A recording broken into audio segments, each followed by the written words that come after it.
This is Fancy Ramen, a podcast that's usually about video games. I'm Neil. And I'm Scott. Yeah, today's going to be a short show, and luckily maybe a little less hectic than normal. And Wait, where's Cuki? Oh, Cuki is someplace? Cuki's with us in spirit, right? Oh no, what happened to Cuki? Well, things happened, and let's just say Cuki's staying in Hawaii for a while. Oh, he's laying low, I gotcha. Maybe his skateboard business took off there. Yeah, let's hope so. And, you know, it's not something a little more worrisome. Like his secret drug cartel? Yeah. Or his... Wait, is that supposed to say secret? Maybe? No? What are you talking about, Scott? Yeah, Scott. we better let's roll forward on this. Cookie's So, really Neil, what gonna have be you mad. been up to? Really not a whole lot. I've come to realize that like the most exciting things that I do outside of games and work usually involve cooking. So I made croquettes. Oh man, really? Yeah. Were they like Kill la Kill style croquettes where it's just garbage filled in the like fried coating? I don't think I've gotten that far in Kill la Kill, but I'm assuming it's just like meat, potatoes, and whatever like seasonings or vegetables you feel like. Smash it together and fry it, right? Yeah, that's the idea behind a croquette. And the Kill la Kill croquette, I think, has like earthworms in it or something. Like you can literally see, I think it's earthworms like coming out of the croquettes, and everybody's just gobbling them down anyway because either fried food is so good or just like being impoverished makes you hungry for anything. I don't know. I'm surprised you haven't seen that show all the way through. I got started, and I'm sure I have a feeling like some game came up at the same time that I was partway through that series. Maybe Persona 5? I'm not too sure anymore. Kill la Kill is the single anime I'll watch that is like obviously part of the design is this very and I've heard, you know, theory behind why it is that way. Like there's a thematic reason as to why it's so fan servicey in its representations and depictions of its main female heroines, but Studio Trigger just makes some really good stuff. And so I love that anime. It's really good. I think I still might prefer Gurren Lagann, but I think Kill la Kill is like a must watch for people who like anime. What have you been up to since the holidays? Actually, in a similar vein to you, the things that I really like to do when I'm not, you know, working and not saying that I like to work, but hey, let's pretend I do. When I'm not working or playing video games, my passions are very much in like outdoor activities and cooking as well. And I haven't been outdoors. Well, I went snowboarding 2 weekends ago, but I haven't been outdoors in a little bit this week. And so I've been reading a book on cooking and cooking a little bit more. My best thing I've made recently is some vegan fajitas that were really damn good because nothing beats fajitas in a cast iron skillet. And so I've like slowly been depleting the leftovers I made from that on Friday night. Also, should we maybe take some emails? Yeah, absolutely. So Chris actually called in, and we were able to record his responses to these emails earlier. This first one comes in from Dave. Happy New Year. I'm honestly not surprised by the games that the show regulars picked, but I was curious if there were any games you felt may have crept into your list if you had the time to play them. While I haven't played it, Night in the Woods seems like it would have been a good Neil game. Personally, I felt Horizon was probably my favorite game this year. It starts well enough, but by the end of the game, it really establishes itself as a contender. I also think Neo would definitely be worth a look for fans of the Souls games. Are there any games you wish you had played? Well, still glad that Dave is still listening to the podcast. Me personally, I think the game that I would have wanted to play this year that I did not get a chance to do was was it called Hellblade? That still looks really good and really creepy. And since it's just like a matching pictures up puzzle game where you're being tricked by what you're actually seeing versus what's actually there, sounds like my kettle of tea. Cookie went for a whole kettle of tea. That's great. Actually, first off on my list was also Hellblade: Senua's Sacrifice. I've been really interested in this since one of my girlfriend's friends recommended it to her and I. And once I finally see a deal on it, I think I'll go ahead and pick it up because I've been interested as well. I'm also trying to stay mostly in the dark about the game. I understand that there's some really like it's supposed to be working on like permadeath concept as well, where things get like progressively more difficult, or you can completely fail at the game after so many failures, if I remember correctly. But like I said, since I've been trying to stay in the dark about it, I'm not completely brushed up on what this mechanic is. But in general, I've just heard really good things, and so I want to check that out. And actually, Night in the Woods is one that I've had on my Steam wishlist for quite a while, but I've never seen a good enough deal for me to pick it up. It's always been like, I don't know, I'm waiting for like even higher than 50% off, I think, because it's a $20 game, I believe. So when I see a really good cut to the price, I'll go for that. Otherwise, the other two that I have real quick are ARMS. I've wanted to play that, just not sure if I'm willing to shell out the money for it just yet. And Pyre, which is a game that was made by the developers of both Bastion and Transistor, two games that I've played and enjoyed quite a bit. So I'll have to check that out sometime. I heard it was a very big change to the type of games that they had been developing previously, and that it's got very interesting story. You covered a few of mine. I also want to play Tacoma, which is made by the folks that did Firewatch, if I'm not mistaken. And if that's not the case, It's the creators of Gone Home that made Tacoma. Okay. And so that developer is Fulbright. Fulbright, that's right, yeah. The idea of exploring like a derelict spaceship, since I believe that's the basis of Tacoma. Granted, it's been done like 7 times since they announced this game in Event Zero. Another like interacting with AI sort of game that came out last year as well. But Tacoma was like the first project that kind of started that. And granted, it's been in development the longest, but it's a narrative explorative game that again probably feels right up my alley. I also wanted to play Neo as well, and I just never really got to it this year. Yeah, I don't know. I think when I was reading up on Neo, the thing that turned me off for it was that it's like mission levels. You know, the levels are all individual and compartmentalized. I think you select your, traversal of this overworld map to go into the actual level spaces. And for whatever reason, one of the things that I'm super drawn in about for Dark Souls is the fact that everything's connected. And I love, especially about the first game, but also somewhat with the second and third games, the backtracking and connections between the entire world design. And I don't think that that's necessarily a strong enough reason for me to not play the game outright, but it was something that diminished my interest pretty substantially at the time. So the second email comes in from Noah, and it reads, I would go on and on about all the great games that 2017 had, but sadly I only played 3 that came out last year. So without further ado, here are my top 3 games in no particular order. PlayerUnknown's Battlegrounds, fun even when a person sneaks up to you and kills you with a frying pan. Doki Doki Literature Club, my precious fourth wall will never be the same again. Lego Worlds, like Minecraft, but better with actual goals and everything Lego. That is all I've played this year, as I don't own any next-gen consoles, and my computer was a piece of crap until recently. Which brings me to a question, what one game should I get from 2017? I would like to buy more, but money is always tight with a house payment and kids.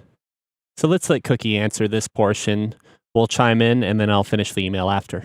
Well, I'm going to cheat, and instead of giving you one game to get, I'm going to give you 2 games to get.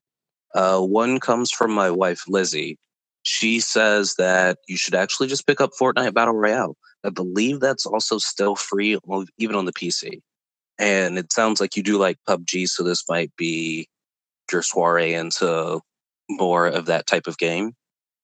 And even though it didn't make my list, just due to the amount of replayability to price ratio, or maybe not replayability, but the price to enjoyment ratio. I would go Cuphead for just the simple fact that, hey, it's a simple, you can jump in if you got a couple of minutes to play when you're not hanging out with your wife, not have to really worry about story, just mainly worrying about patterns. And Cookie, in case we don't hear from you again this episode, thank you for joining us and enjoy the rest of your trip.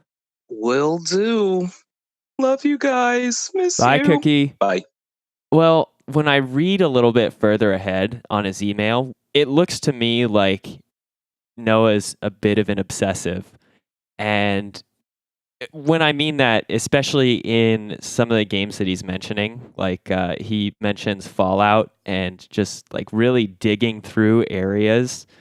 And this is more of a hoarding items thing. But when I meet people who get very invested or involved in their game worlds, I think, oh, this person is somewhat like me in the fact that like they like to explore every single inch of a world. And so I don't know if Noah's played the Dishonored series or not, but I think it would be a great prescription for him. There's so much to see and do in the newest Dishonored game. Or even if he hasn't played the first one, he could pick that up probably on the cheap with its DLCs. And that's, probably 40 hours of gameplay for someone moving at his pace and exceptionally fun games. I'd recommend either of the Dishonoreds. I kind of feel bad saying this since I've already talked about it so much, but I can't not say Nier Automata because I don't know. I think that game's worth playing. But aside from that, the game that I've put the most time in last year is Europa Universalis 4, and I know it's not 2017, but it still feels like you're paying for a new game when you buy that game. Oh man, if Noah's got Sundays free, we can talk about getting him in on our most recent round of World Conquest. I just finished actually a game of Europa before getting on to the podcast here, and that game has provided an endless amount of entertainment when playing with friends. Especially for the price point that you can get it at. Really, really exceptional. The issue though is that like I would say that we generally play that game as a multiplayer game, but the majority of people playing EU4 play it as a single player game. Fools. Oh, they're missing out. And the problem with that is the cost of the DLCs that actually make that game enjoyable and playable for me is pretty high. Yeah, we're talking like 10 different DLC expansions, I guess you could say. And so by the end of the day, you're spending something like $70 or $80. Right. And those DLCs are huge quality of life facelifts.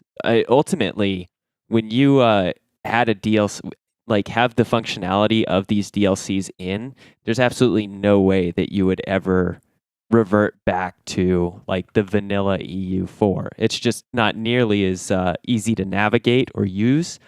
The addition of features always seems to be a benefit as opposed to a complication to the formula of the game. I think that's an excellent point that if you really want to enjoy the game, you kind of have to invest all the way into it if you're going to do the single player experience. You know what, though? I would also maybe recommend, since he does bring up Fallout, that maybe he'd enjoy Prey. Oh, yeah. Prey was... what's cool about Prey is it's actually developed by Arcane, who is also the developer behind the Dishonored games. And so I think there's a very good kind of blend between the type of gameplay I like from Dishonored and the type of gameplay that you get out of the more modern Fallout titles. And so Prey is definitely an interesting one. And it's also a game that is very surprising in how the story progresses based upon player interaction with the world. There's a lot of open space to navigate through the storyline, which is very cool. Let's go ahead and finish that email. He continues, Nix is hoarding items in video games. I have been taught from most of the Resident Evil games, JRPGs, RPGs, and MMOs that you pick up everything. You pick everything up no matter what. I'd rather be walking slower than a snail in Fallout than forgetting something that will help me murder the raiders, finish a fetch quest, or taking 5 trips to the merchant after killing said raiders. Last is the lack of CGI Scott in Part 2, referring to the Game of the Year podcast we did.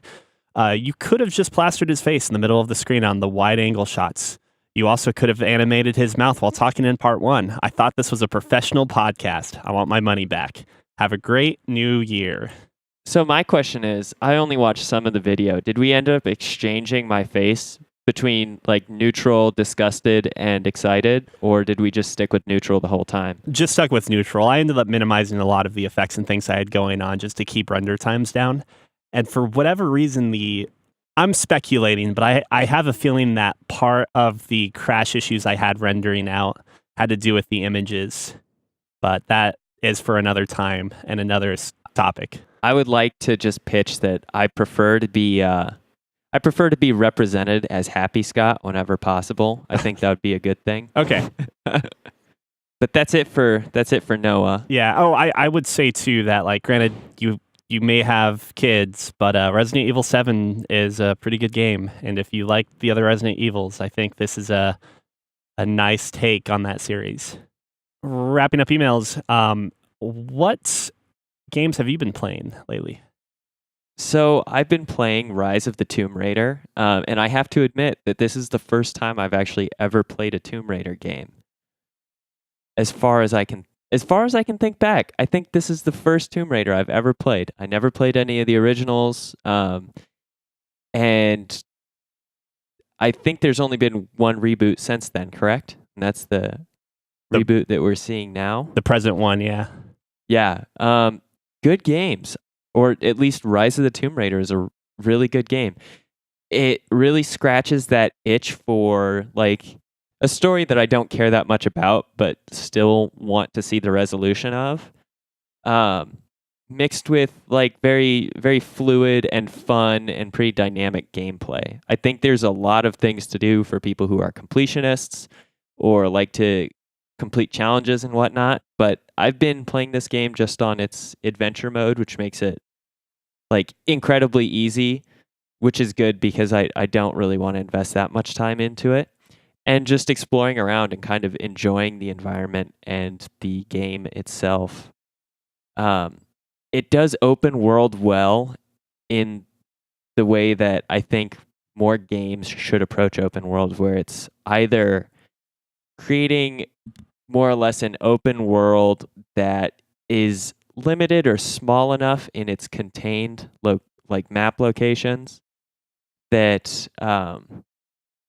you can't be too overwhelmed when a game doesn't have a large amount of like good or phenomenal content for side quests and missions. Or the alternative option, of course, is with a lot of the games I like to play, to have a very large open world with lots of good content packed into it. I just think that they do a really good job with having a limited size because they lack anything that's really special within their environments. You can still explore them and feel satisfied with, I guess, developing your background with an area or getting to, I guess, kind of fill out your exploration of an area without getting overwhelmed by there being too much or feeling like the area is too large and filled with too little. In the promotional material that came out pre-release, there was a lot of stuff, or there was an emphasis on like a scene with, I think, a psychologist or a psychiatrist. Okay. And Laura is basically saying that, oh, you know what? Maybe I like killing people or something to that degree. I'm definitely making light of the dialogue. Does that actually happen in game? Like, is there a focus on her psyche and her realization that she is apparently action loving and maybe violent in nature? No, not anything that I've encountered yet. And I can say that I'm pretty close to halfway through the game. You can definitely tell that I don't know from the previous Tomb Raider games if this is a real sea change or not, but you can definitely tell that she's at least written to try and be much more like a person. She's not just an action hero who's doing, whatever amazing feat of athletic ability or, combat ability to just be super cool and move the plot forward. Like she's she develops some interpersonal relationships in her storyline. She's thoughtful, and she just expresses like an emotional range throughout the game with like flavor dialogue that happens while she's resting at a campsite or listening to an audio log or looking at like an artifact that she's uncovered.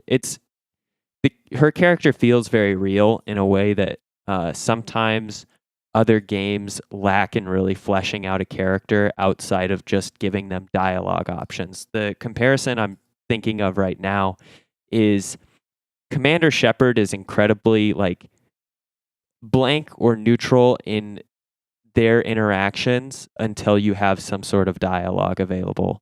And I get that because that's what you do when you have a game where you can role play a character as, Renegade or Paragon or somewhere in between. But where you lack then in the character development is all of the kind of, I guess, idle animation or dialogue that occurs throughout playing the game as a character, where games like Rise of the Tomb Raider, or more effectively, The Last of Us, have dialogue and interactions with characters as you're just moving through the environment that feel very real, and do a good job of like further telling a story about who the character is and why they're doing things. They just do a really good job at making your character as Lara Croft feel very, very real and I guess like very immersed in the world. I also saw that this game has VR capabilities, and with a lot of the like crawling through tombs and spelunking and whatnot, I feel like VR could be very fun with this game. Did you look at all into the VR title that released, not alongside, but for the PlayStation VR for Rise of the Tomb Raider? No, I did not look at that. I can't say I remember much in terms of the of the reception of the core game itself, but I do remember people talking about that particular title causing the most vomit, I guess you could say, or nausea out of most of the VR titles at present. Oh, really? Just causing people to be like have real issue with the movement on the screen? Yeah, although this came out quite a bit before Resident Evil 7, and that particular title benefited a lot from playtesting at conferences and so forth. So, I mean, it came out before I think people really started to understand what ways you could be mobile without causing discomfort. Oh, yeah. I just pulled up a video for the VR experience where they're exploring what I think is Croft Manor. And there is just a little bit of this, like, I don't know, that like motion blur, or when you swish your head, quickly. Like, I see how someone could get sick from that with a little bit of time in there. So, what else have you been playing? Well, I just picked up Civ 6, which I feel like is blasphemy at playing EU4 so much now, but it's currently $12 on the Humble Bundle like monthly subscription, and I just went in and subscribed and then got what I wanted and unsubscribed because I'm not a huge fan of getting random games. But for $12, it was a hard deal to beat, since you're normally looking at like $60 to get the game at regular price. And so I've played a very small amount of that. I don't have much to say besides the fact that it honestly seems like it runs smoother on my computer than Civ 5 currently does. So that's, I guess, a nice thing. I know they changed their graphics to be more of the like cell shaded type of graphics and less of the very realistic look to things, and I believe that helped quite a bit. I just like the aesthetic facelifts, and it seems like what they've done to the gameplay has both streamlined some things and added a greater level of complexity, at least in necessary foresight for the game, like long term. And so I'm looking forward to understanding more about it. But right now, I can just say very rudimentarily that I like it better than Civ 5, which I think is a plus. They still haven't changed the nature of what Civilization is, which is like a turn-based game, right? At its core, it's still a hexagonal turn-based strategy game that I think could really benefit from following more of a, I don't know, I really hate the military and like combat in that game. I think it's just kind of clunky and unpleasant. And otherwise, I really do like the game sans the military, but it's not something that you can't play it without using the military. But I thought that they introduced ways to quote unquote win the game or conquer the world using influence and culture instead, right? Absolutely. No, absolutely. But I mean, like, I hate the combat so much that I don't want to use military units like almost ever. I like how streamlined Europa is with just essentially making large troop formations and then managing their movement across the map and not taking like turn after turn to exchange damage to one another and having to layer them effectively in their environment. Like, I think it's just this weird middle ground that I really don't like. I'd either take something very simplified or something that's complex in like tactical management, like say a good old Advance Wars game. Or like Total War, for that matter. Or Total War. I haven't played Total War, but I've heard really good things about that combat system as well. And it's not like they couldn't implement something like that because it's turn-based, so they can make battles take as long as they want. Absolutely. But I guess at the end of the day, they have to cater to the people that have been playing Civilization since the dawn of its conception of their series. Absolutely. I would say that otherwise, like, they have improved the military somewhat. There's still some really like annoying things.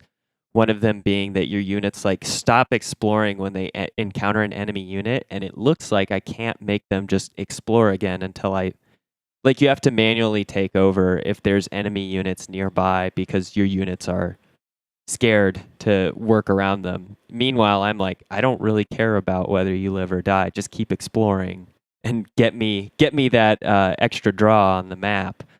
Otherwise, everything else, like how you develop your cities, how you interact with other nations, I haven't gotten to experience too much, but I like what I've encountered, and it seems like a lot of things have just had a better kind of ergonomic layout added to them, or they've been made to be a little more streamlined in the simple actions, and you can still get into the guts and have more complex interactions with these options and menus if you feel like it.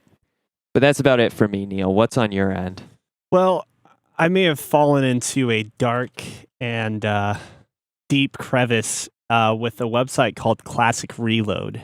And I looked that up. So you're a little familiar with what that website does or can do, I guess. I actually remember hearing an article about it on a podcast, and then I looked it up right now and found that they have Where in Time is Carmen Sandiego, and so I'm definitely going to be on that website.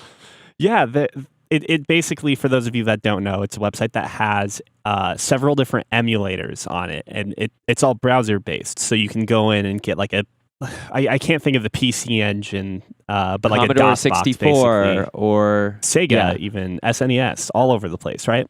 The title I gravitated towards when I happened across this website, though, was my trusty old elementary school classic or favorite, I guess, which would be Oregon Trail.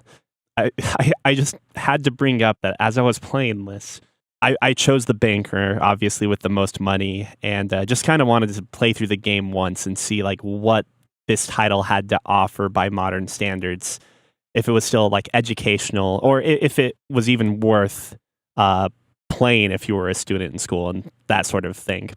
And you know, it's really not as like doesn't really invoke that much critical thinking, which is kind of disappointing. But one crazy thing happened in the midst of all that. I was visited by a thief twice in my trip. The first time, the thief stole 17 bullets, which bullets are cheap as hell. So you buy like hundreds upon hundreds of them at the And start it's of your very trip. easy for a thief to put 17 bullets in his pocket or satchel. Exactly. And then a thief visits maybe 2 weeks prior to my destination and happens to steal 17 oxen. How many oxen did you have? I didn't know that. Like, I feel like I only ran like 6 or 7 oxen when I played one of the updated versions. Well, so since I had the most money and I had like the foresight of knowing what was actually valuable and what wasn't, like you basically just want to max out everything and then buy as much food as you can without spending all of your money. Because Can you eat your oxen? I don't think you can, which is, another unrealistic thing that you would assume in a historically just accurate buy video game. Tons of oxen and eat all of them until I got to the finish line. Precisely. So in this case, you could actually get 9 yokes of oxen. So that's 2 oxen per yoke. 18 total, yeah. So Yep. you were left with 1 oxen in this case. I'm going at a snail's pace because I only have 1 at that point. So I have to stop and trade basically everything I have to get more oxen. But I'm just confused as to how one thief, because they state a thief visits you, one thief is able to steal 17 oxen. And is this perhaps the same thief that stole the 17 bullets? The number is the same between those two things. Was that a warning? I have so many questions about this thief. I feel like there's a whole backstory I'm not getting. I wonder how much of it is just like you roll a number for what's stolen and then you roll a category for what's stolen. And so you just happen to roll 17 twice and then your category changed. And that's likely what it is. But what I don't understand is how they could allow something like that to even happen. Because it's like, it seems unfeasible for a single thief to take 17 oxen. Right. So I'm assuming that something could also happen with your food. And if this is a randomly generated number, my next question is a thief able to take more than 100 pounds of food? That's the limit you have when you go out and hunt. You can't carry back more than 100 pounds. So if that's not in place, I feel like that's an oversight. But if it is in place, it would indicate that they seem to have some sort of, idea that a single person or a thief or a group of thieves probably can't steal everything they want. The thief needs the same limitations that the player does, but in this case, apparently one thief, maybe this is the ox whisperer. He's able to speak to each animal and convince them to leave. And I had one loyal one left. Go on, get. That was a trip. As a result of that, I ended up having to really push myself in my supplies. And I ended up losing, I think, 2 family members in the process. Up until then, I was fine. But that was a game. I don't think I'm going to go back and play that anytime soon. Get on the Carmen Sandiego bandwagon. I love those games so much. I might. And I might actually play some old King's Quest games too, some old adventure games. Oh, yeah. Good idea.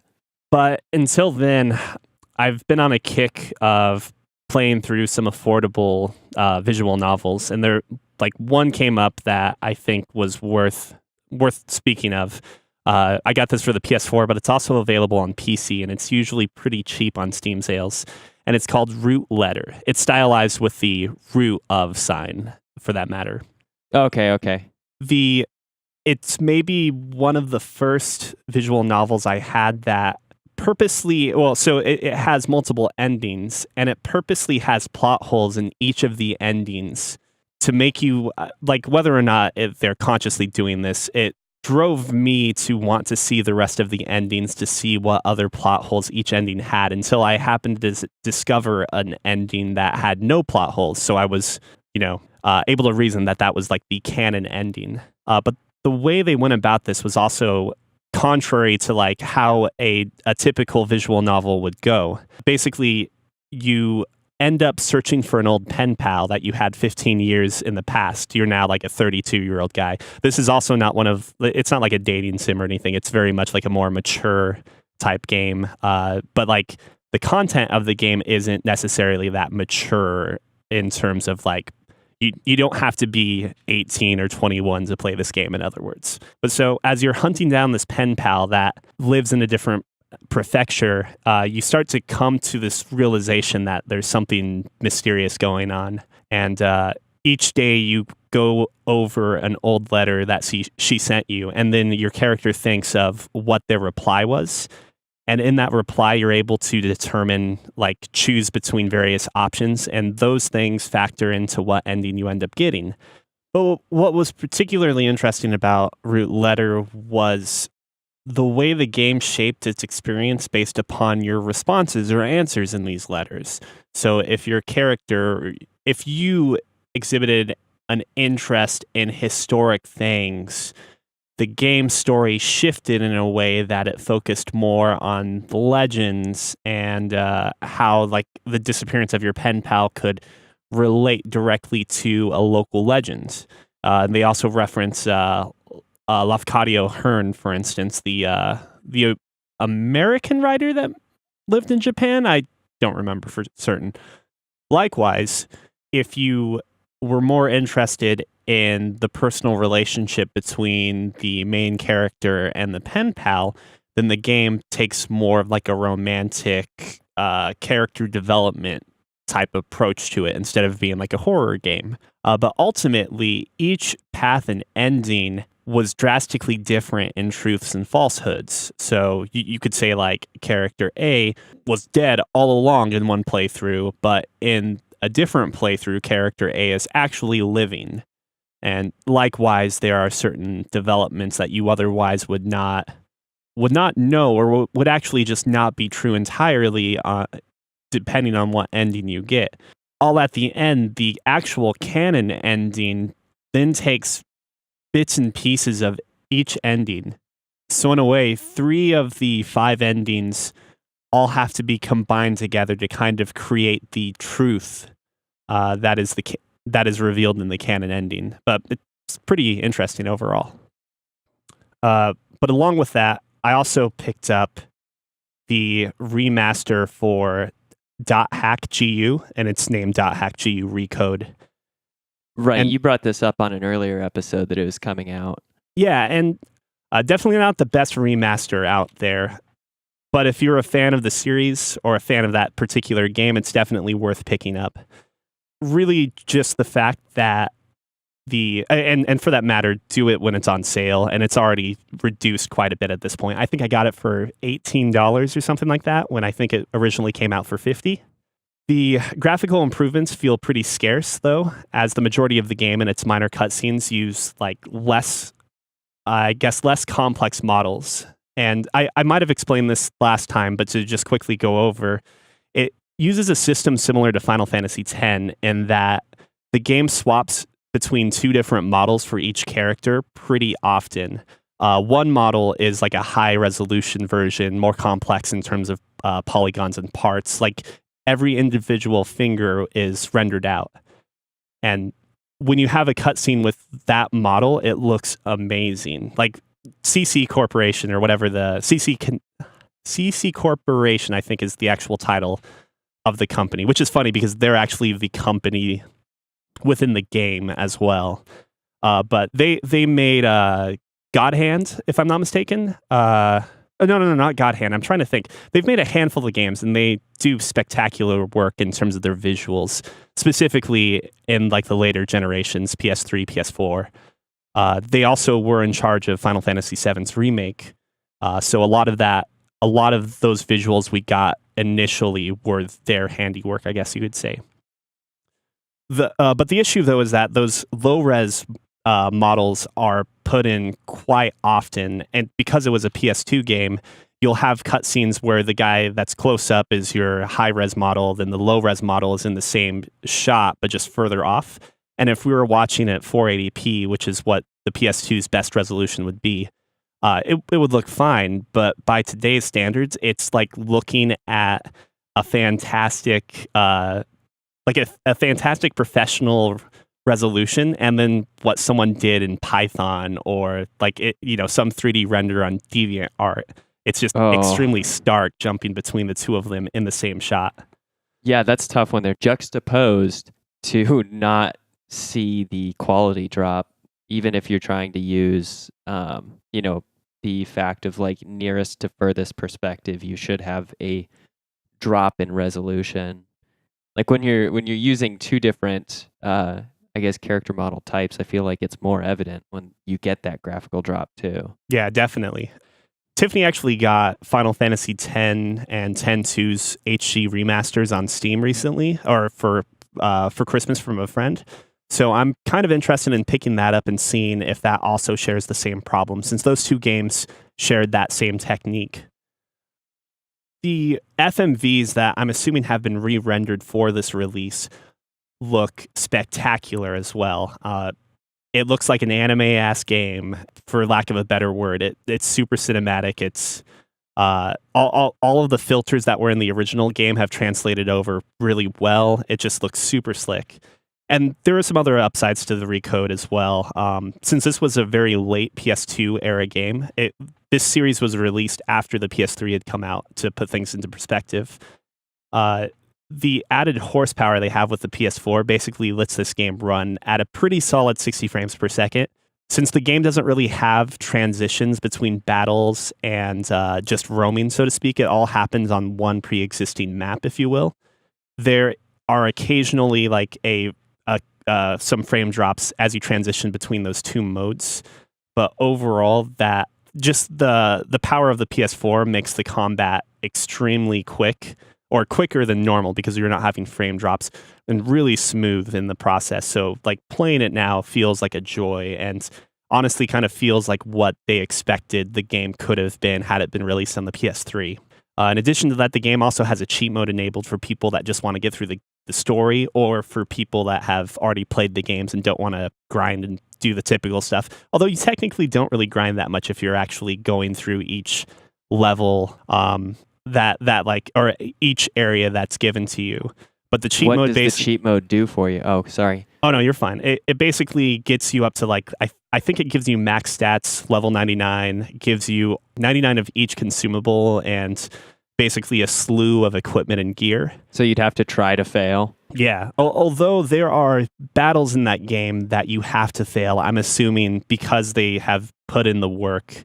I haven't gotten to one yet, nor am I using the cheat mode, but I'm assuming they have coded those in a way that you will die sooner rather than have to wait hours for your level 99 character to die. Yeah, you would hope so. But maybe the biggest improvement that you couldn't otherwise get unless you were doing some repatching on your PS2 ISO and then playing a burned version of this game is that they've included the Japanese voice acting. And like, I'm typically not much of a purist when it comes to English and Japanese voice acting, but in the early PS2 era up to, or like the PS1 era, especially up to like late PS2 era, the quality of English VOs tend to vary drastically. Like Final Fantasy X is pretty solid. Even though everyone makes fun of Titus and his laugh, like it's reasonable. Yuna, who is the main heroine in that game, also has some questionable delivery on lines, but that game as a whole is like well voice acted. And that game came out a couple years before this series did. The issue with GU is that you had characters that just were typecast incorrectly. For instance, there's a character named Gaspard who is in the Japanese version. So I guess I'll very quickly explain. This game is about an MMO. So essentially you're playing a single player campaign about an MMO. And one of the characters you get on your party is just a young kid, male Japanese boy, playing a game. And he's playing as like a goofy looking beast character. But so when he talks, he sounds like a boy. And a lot of his development and plot revolve around a boy, learning to fend for himself and like have self-respect, and a lot of that involves him getting bullied and so forth by other players. But because like, even if he's a goofy looking character aesthetically, his voice is like genuine. Whether or not it's actually a young boy, it's most likely a woman speaking in a boy's voice. It sounds genuine and it sounds right, at least to my weeaboo ears, right?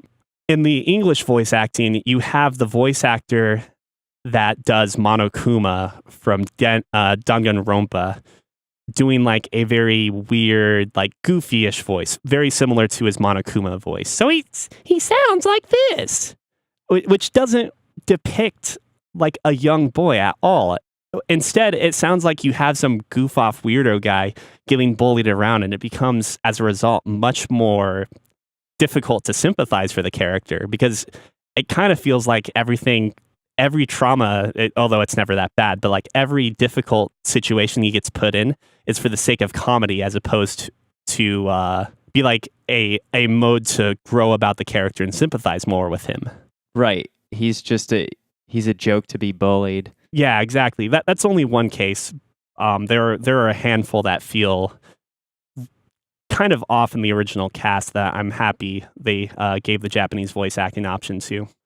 But yeah, again, it's definitely worth getting if you like the first, or if you like playing through the original games. And there is a fourth part to it now that is, I guess you could say, like a fourth game to what was originally a trilogy. It's got a new class or transformation or something in it. Isn't that what you had brought up earlier? Yeah, and okay. The game ends in a way that is relatively satisfying, but Dot Hack as a whole always leaves some open-ended things for the other series to bring up on occasion. So I'm assuming this will hopefully address some of those things, and hopefully do so in a way that is satisfying for those players that have been American players, because the games following GU did not get translated and come over to America. So, but we'll see.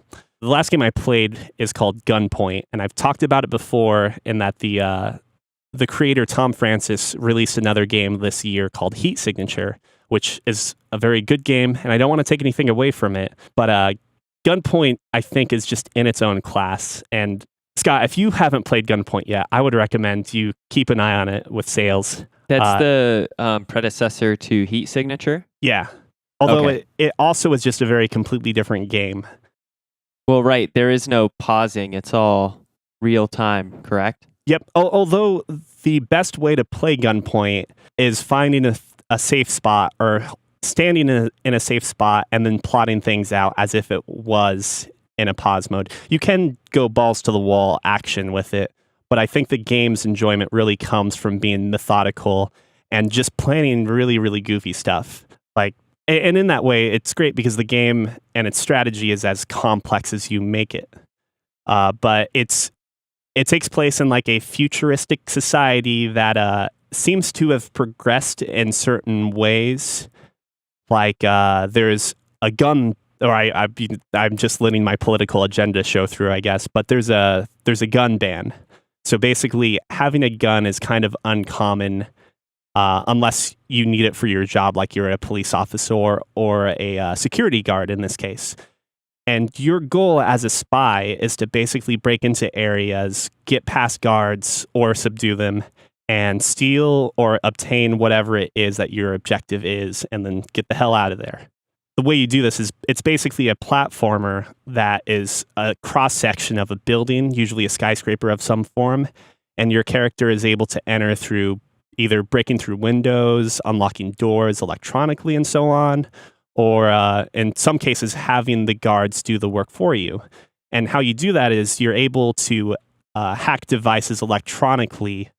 It's all about using cause and effect relationships. So if there's a motion sensor in a room and you have the ability to rewire that type of circuit, you're able to then connect that motion sensor to a door, or maybe that motion sensor to a security camera to turn it off. In other cases, as you get further into the game, you can start to really have fun with that sort of system in ways like using the guards' firearms against themselves. Like you could have the firearm trigger an electrical circuit or outlet near them. So if they're going to pull the trigger on you, instead of it shooting, it ends up shocking themselves. Or you can end up using something like, if you happen to have a couple guards in one room, you can change a security camera to then trigger one of the guards' weapons. So he ends up killing one of his buddies, that sort of thing. Oh, but wow. the game does track like how violent you are, how many times you're spotted, and so forth. Because once you complete the game, you get like a URL page that you can then, it has like built-in Twitter support, I guess.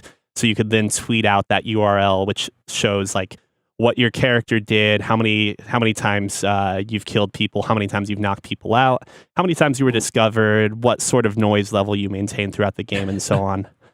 Look at me, I'm garbage at this game. I have stats to prove it. On that matter, completing the game, the story is actually super well written, in my opinion. It starts out coy, cute, and sarcastic.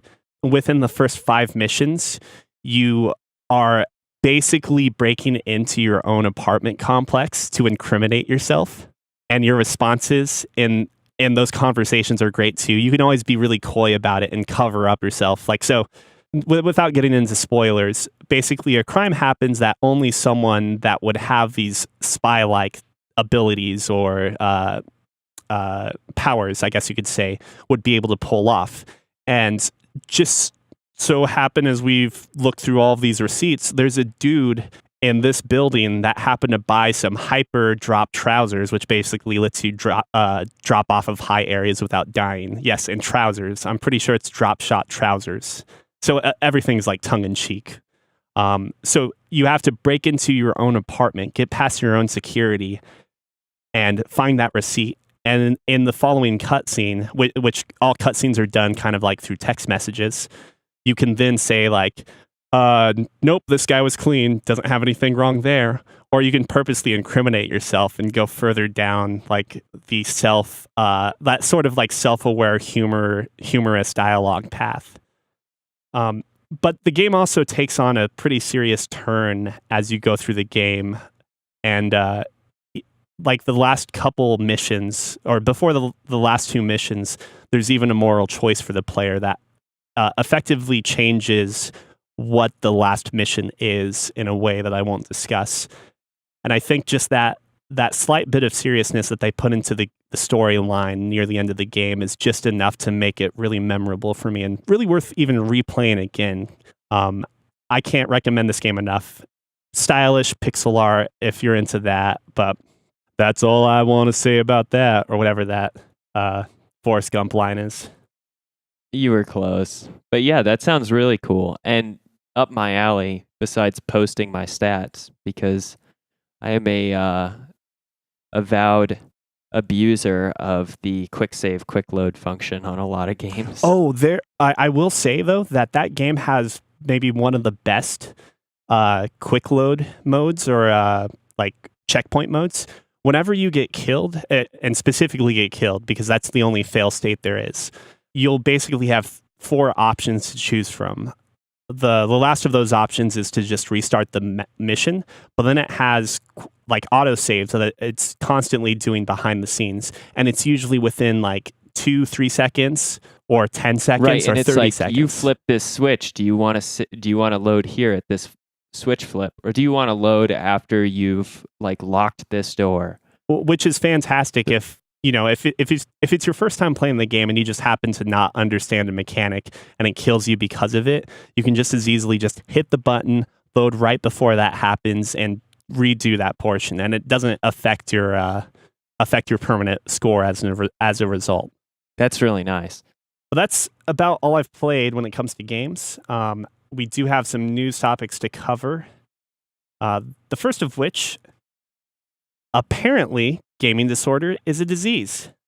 By the World Health Organization, they've designated gaming disorder as a disease, and their description of it has impaired control over gaming. So, for example, onset, frequency, intensity, duration, termination, and context. Increasing priority given to gaming to the extent that gaming takes precedence over other life interests and daily activities. And 3, continuation or escalation of gaming despite the occurrence of negative consequences. And I think that when you have all 3 of those combined together, you can certainly, you could certainly say that there is some sort of disorder at hand or at play. Though, and of course, I am absolutely not any sort of like psychiatrist or someone who's a master, or really, I am not well educated on this subject. But as someone who's an avid gamer, it it is, I guess, a little uncomfortable to see and hear that that gaming is being identified as a very specific type of disorder, as opposed to it having an underlying cause for these behaviors. But I don't know. Their description is quite specific. It has to operate within, especially some sort of addiction or inability to distance oneself from gaming. And so, I don't know. I'm unfortunately I'm inclined to listen to anything that the WHO determines when they're looking at health outcomes or impacts on communities. I understand the issues that they bring up or the concerns they've brought with this declaration, I guess you could say. But my biggest beef with this particular situation is that I don't necessarily agree with it being correct to categorize this specific thing as a disorder when the same level of obsession can be placed upon any other hobby or form of media. So, like, let's think about alcoholism for a second. That is a disorder based around a chemical imbalance that is caused when you essentially, when someone who is an alcoholic stops drinking or drinks. And this is where I can actually flex some knowledge is when we're talking alcoholism, right? The introduction of small molecules or compounds from alcohols, specifically ethanol, to your body to adjust your brain chemistry is absolutely the fundamental factor behind how alcoholism works and its impacts. With gaming, it is a little more obscure in the sense that it is triggering neurochemical responses, not through active ingestion or introduction of chemicals into a system, but through their evocation from your brain. Your body is pumping out the chemicals in response to the act of interacting with games, while alcoholism, to some degree, your brain is also putting out chemicals, but at the same time, you are introducing chemicals to the system as well. So I do think that there is a distinction to be made there, absolutely.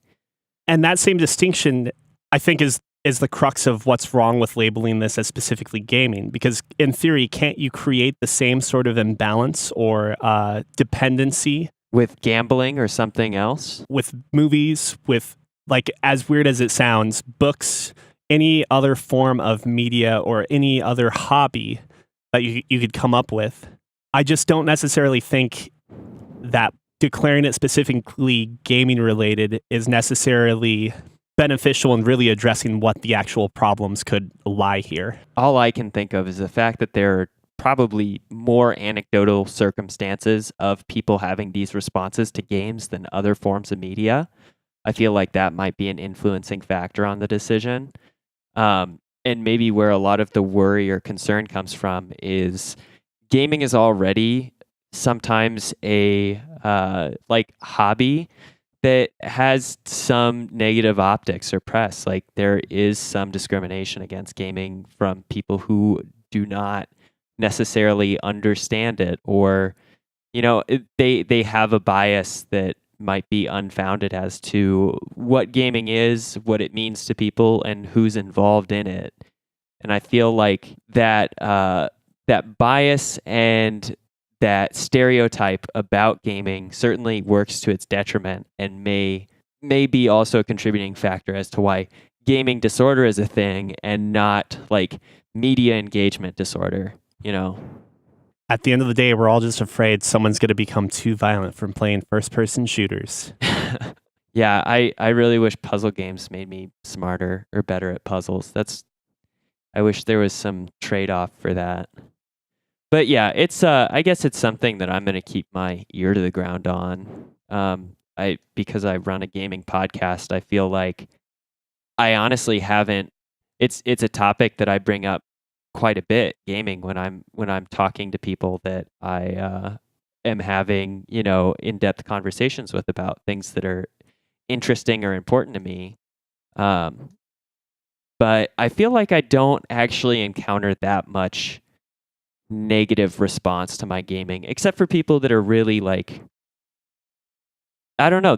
I've had very few very negative encounters with people when they find out that I like to play games, or I am quite invested in gaming. Like, it's a thing I like to do, because I feel like I have other hobbies that seem very normal to your standard person that make them think that I'm not, like sitting in my basement in the dark for 8 hours a day gaming, and therefore somehow I'm normal. I don't know. There's a lot of like weird optics with being a gamer and gaming, and this just makes me a little concerned about the label getting some more negative connotation to it.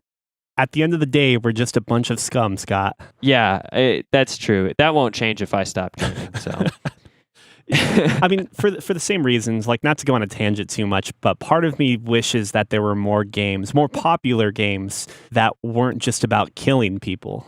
Oh yeah, of course. When the games that you're being identified against, or the games that are being used to like color someone's opinion about you, aren't even games that you play or like to play, it's very difficult. Like, when you say you're a gamer and somebody assumes like, oh, you're like those assholes on Call of Duty who are just spouting obscenities and this absolute like negative image, it's hard to break away from that and be like, actually, that's not a representation of me at all. But it is a way that we're sometimes represented in like social culture, in a way that we're represented in media sometimes. And even when we talk about single player or like campaign or story driven games, you have a bunch of games that are based upon gratuitous violence at times. And again, like, I don't think those games shouldn't exist. I also think that particular violence is necessary at times to remind people that exists or could exist. There's a part of me too that appreciates when there's a game that's extremely non-violent, like I can't remember the title you gave it, but the Metal Gear Solid Goose game, as we'll Metal refer Gear to it. Goose, or Metal Goose Solid. Yeah, Metal Gear Solid. I mean, that game's still in production, and I don't think it has a working title yet, but it's the Goose game. Absolutely. Like, creative and lighthearted and fun, and something that I really like being a representation of games that I think are interesting and that I like to play. But to follow up on your Wolfenstein point, like, to further reinforce that, having violence or other uncomfortable topics or things involved in our games does not make it like mutually exclusive from nuanced thought, discussion, or commentary. They absolutely can go hand in hand. They don't always, but they certainly do in some capacities. Those are the things that I like to highlight and elevate and respect within, the realm of gaming and talking about gaming. Yeah. And like, mindless entertainment is absolutely fine too. There's plenty of shitty television and movies and books that people like to enjoy, including myself, that does not confer any sort of like mental growth to people besides just keeping them entertained for a while. And that is absolutely okay. So I guess we can get off our soapbox, though. Gaming disorder is a disease according to WHO, and two non-experts hosting a podcast are just a little uncomfortable with that association. On an even more serious note, Mad Katz is back, baby. So it's been less than a year since they declared that they were stopping production, or they were closing down. They declared bankruptcy, I think, details. in November, if I'm not mistaken. Okay. Well, they're back. It's only been 2 months then, and they're already talking about their new product lineup. I looked at some of the things that they were trying to highlight. Their Rat Air gaming mouse. I've been in the market for a gaming mouse for a while, and I always like look at the rats and think, this thing looks cool. But I'd feel really bad if it was a shitty mouse, or if it wasn't that good. But they have, some new mouse types coming out, some new keyboards, and I believe a new headset.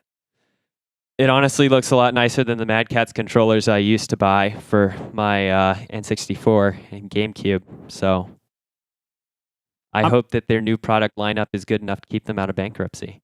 I'm really curious to see exactly what this means for their fight sticks. Because if you go to their website at madkatz.com, that's Mad Katz with a Z, they really don't have anything involving fight sticks there. And it seems, as a result, I kind of feel like maybe they're dropping entirely out of console production at this point, or console accessory production. I think that would be fine too. We do have to note that our expert on fight sticks, Cuki, is out for this. But if I remember correctly, he did say that after all the shit talking that I've done on Mad Katz for consoles, that their fight sticks are actually of pretty high quality. Yeah, so they're good. He might be disappointed by this, which is too bad. I feel some remorse for that, but since I haven't personally owned a good Mad Katz product, I've felt, very little about their announcement for bankruptcy or their return to the market. I'm also curious too as to what type of switches they're using in their keyboards, since that's something Oh, actually, never mind. I just saw, though, that their Strike 2, at least, is a membrane gaming keyboard. And membrane is kind of both of their Strike keyboards apparently are membrane. That's kind of surprising, given that usually when people think of gaming keyboards, it's switches, tactile or otherwise. I'm actually really surprised by that. Are you familiar with gaming keyboards or mechanical keyboards much? Yeah, actually, I went from having a membrane wireless keyboard a couple of months ago to picking up a Rosewill mechanical keyboard. And they each have their own elements. I think you have to worry about ghosting with mechanical keyboards more. And noise is always an issue with mechanical keyboards. But just the tactile sensation of mechanical keyboards, and there is something very satisfying about the click of the keys and their action. I'm definitely on the end of mechanical keyboards are better for heavy-duty computer users and computer gamers, where I expect membrane keyboards to be more of the option that you want to go if you're a general computer user or really have no... Like, if you don't care about keyboards beforehand, I feel like sticking to membrane's always a good option. Plus, they're cheaper normally. I'm just surprised because there are seldom companies, at least to my knowledge, that opt to discuss and promote membrane keyboards in this day and age where mechanical keyboards are so much more popular. Yeah, I don't know what the big selling point is on the membrane keyboards, just because the detriments to a mechanical keyboard are so little that I feel like there's not much advantage between either. I feel like they occupy a very similar playing field and that there's not much that differentiates them. And since I'm someone who likes the click clack of a keyboard, like that's all I need to enjoy using a mechanical keyboard over a membrane. Rip Mad Katz, saying it now. Give it a couple years, they'll be gone again. Oh, absolutely. I believe that 100%. I think they may occupy this space where they're in and out of the market a couple more times before finally being absorbed or succumbing to just not being a strong enough market power. But we'll see. Maybe they'll be able to compete with Corsair and SteelSeries and Razer and all that other stuff. Since we spoke about Civilization 6 before, it might be timely to discuss how Civilization's new civilization, new culture, I guess you could say, is stirring up some controversy. Yeah, the Cree Nation will be added to the newest Civ 6 expansion, and Poundmaker Cree Nation headman Milton Tutusis spoke out against Civ 6's use of the namesake of his nation, which I believe he stated during a CBC radio program, Saskatoon Morning. I'm getting this from an article from Mashable, but if I remember it, to summarize his argument, he has some concerns about demonstrating that the Cree and other First Nation peoples have this myth of being aggressive or demonstrating the same type of colonial culture that other European nations subjected to other continents and their native peoples. like the desire to go out and conquer further. Yeah, is absolutely at odds with Historically, what the the Cree Nation, the Cree Nations, I should say, have done, I guess. Absolutely. And so I think that he and I are in agreement that civilization should just remove the military function and it should all be diplomatic and cultural. But yeah, I understand that.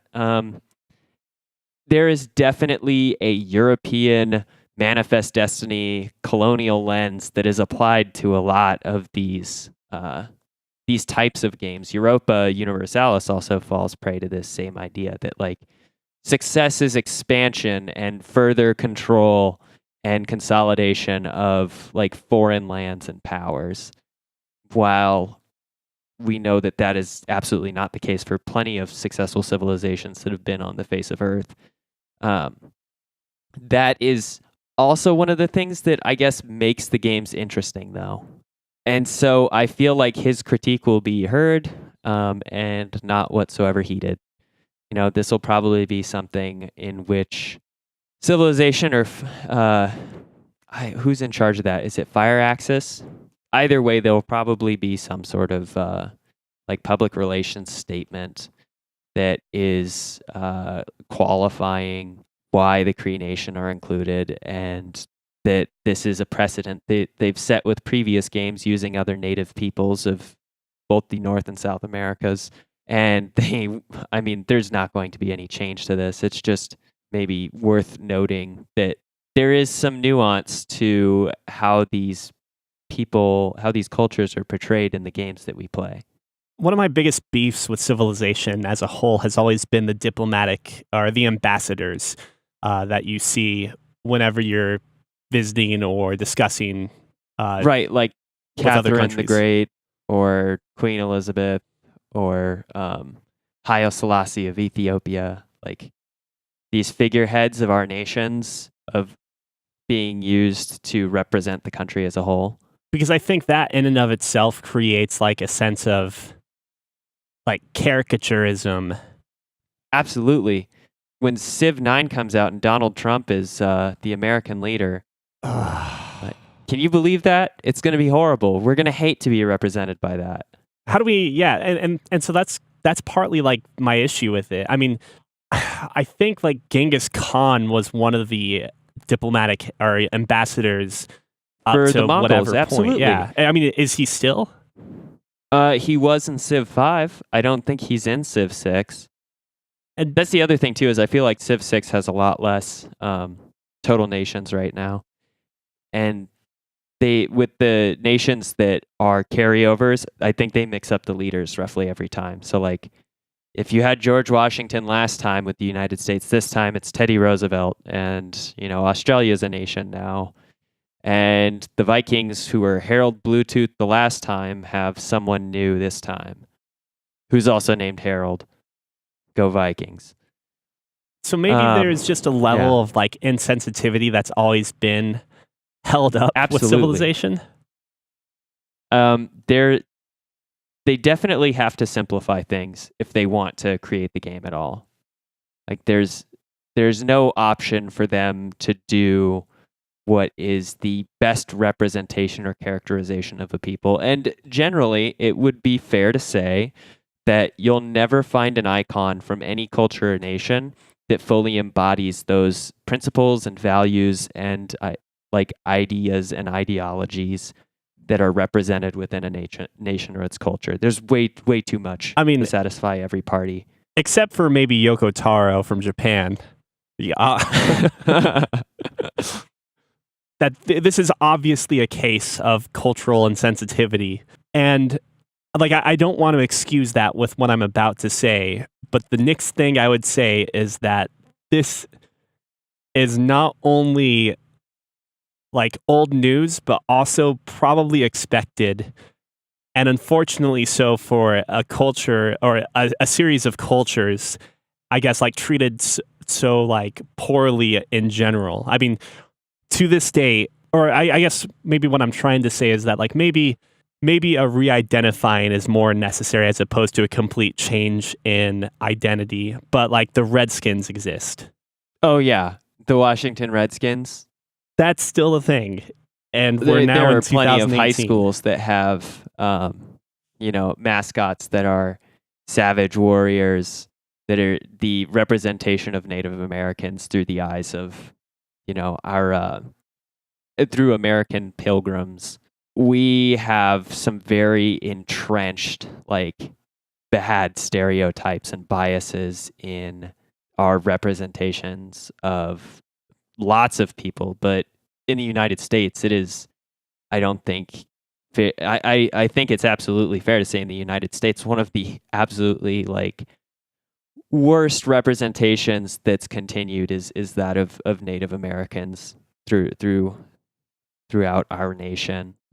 Like they get the least respect when it comes to how we brand things or how we represent them, and how little they actually get to have a say or an involvement in how we portray and identify these people.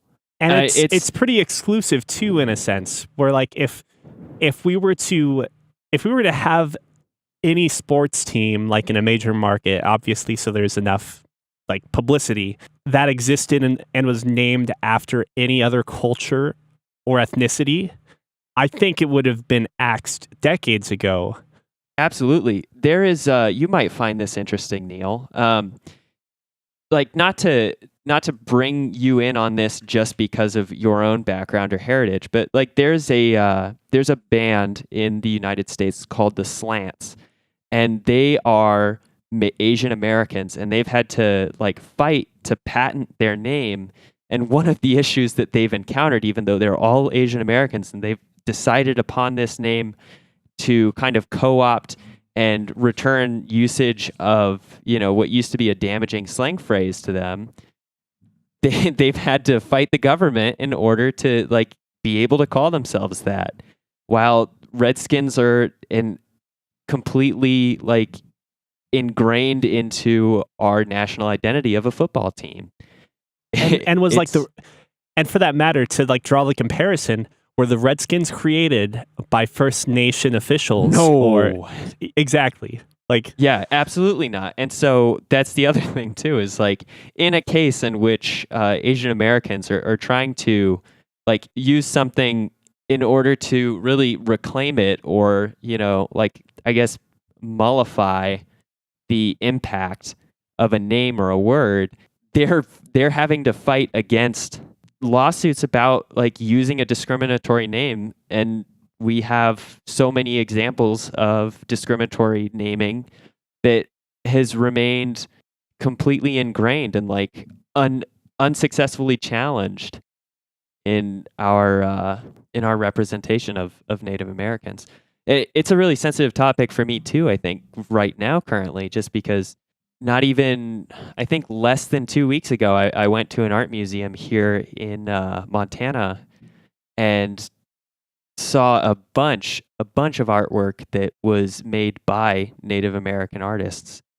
And like their art is all tragic. There's really nothing too triumphant or celebratory because they're just in such a bad space.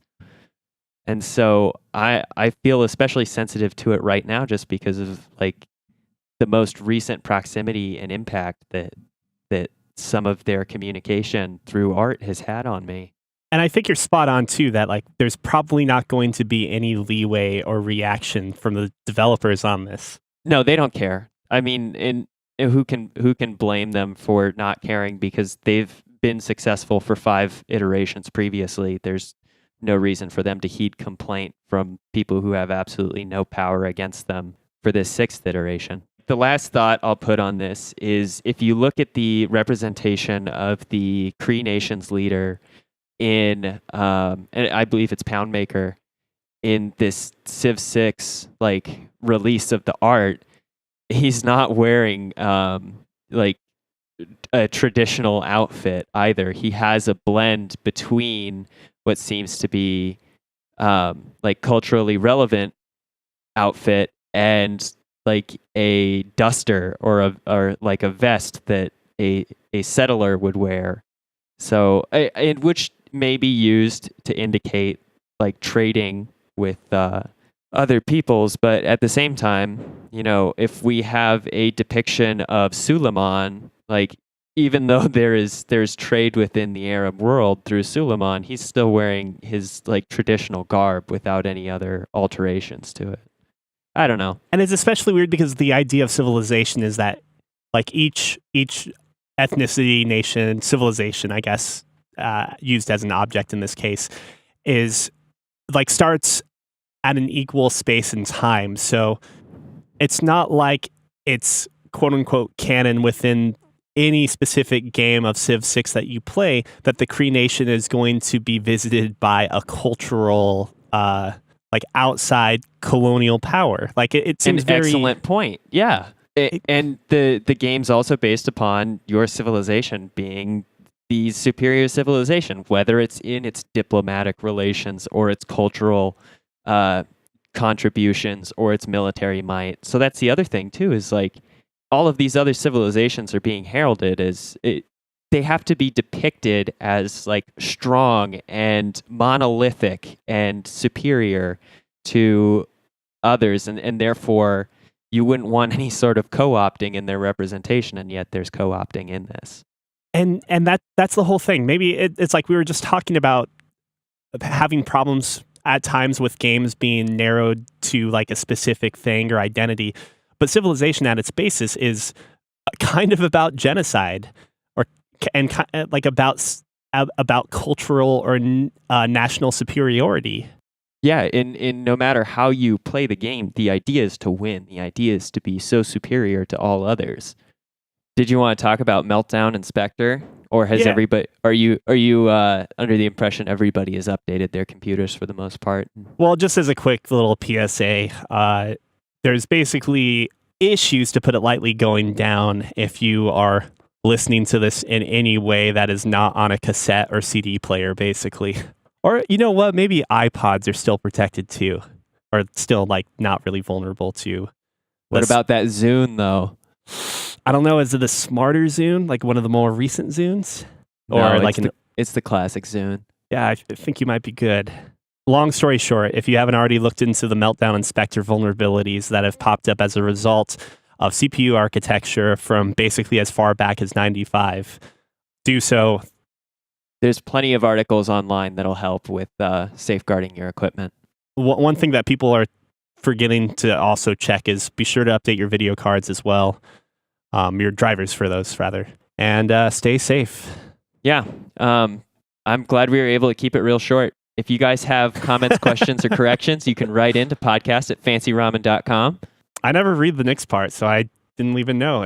We're going to skip it because Cookie's not here, so you'll never know what our second sentence is on our closer until next time. But most importantly, tell a friend and help us grow our audience. I've had a fantastic time recording episode 50 of the Fancy Ramen podcast. It's been a pleasure, Neil. Congratulations on halfway to our 100 episode mark. And congratulations, Scott, on... Wait, when did you join in? Episode 6? Yeah, episode 6. So on being my 44% to the 100 mark. We've had so many like special episodes and so forth. I'm sure we're probably like at 70 We're probably recordings. Closer to 60 or 70. Yeah. Oh, and until next time, we'll definitely be trying to keep our streaming as consistent as possible. That's going to be 11 a.m. Mountain, noon Central on twitch.tv/FancyRamenTV. No spaces or underscores. Okay, I stopped recording. I'm running to the bathroom. All right. Good night, everybody.